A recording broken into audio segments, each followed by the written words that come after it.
So as we look to wrap up, I got one final question for you. Your company, and all your employees focused on improving behavioral health in adolescents. Perhaps you can share, how do you focus on your own mental health?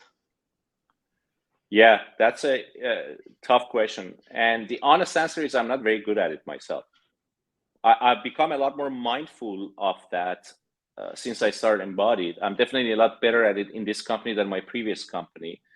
But Jay, as I'm sure you know, the life of an entrepreneur is not as rosy as it's usually glorified to be, right? I mean, and mental health and anxiety and all these things are very real things on a everyday basis for us.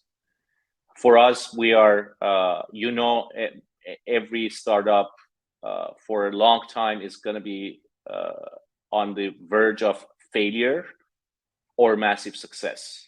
And we live that's a reality to us every day, and it can be mentally super challenging. So for me, first of all, my family and spending time with friends is super important. Traveling is super important. Again, time is limited for that, but whenever time allows, and working out. I'm unfortunately not as disciplined as I should be, but I try my best.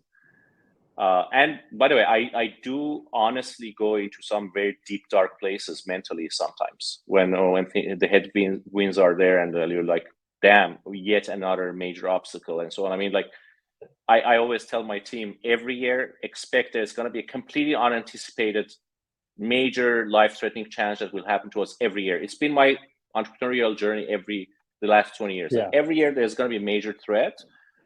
It seems like this year's was SVB. We had all of our money in SVB, and there was 4 or 5 days where we were like, okay, we lost all of our money, but fortunately didn't. So we don't do this for the fun of it. We don't do this because it's easy.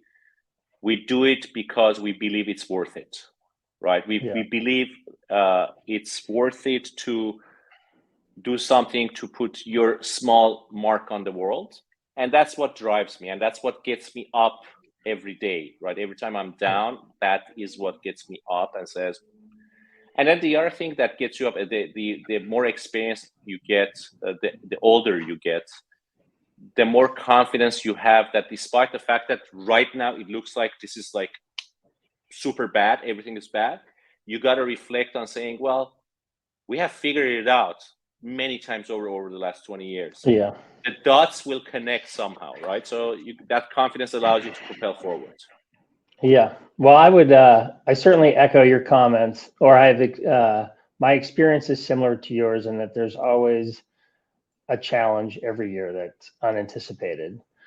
I think what keeps me going through many of those is, and I've said this in other interviews, I share it with my team a lot.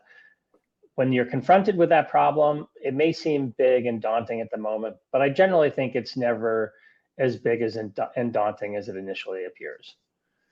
And I do believe that teams can always accomplish far more than they think is possible, and those two working together can get you past them.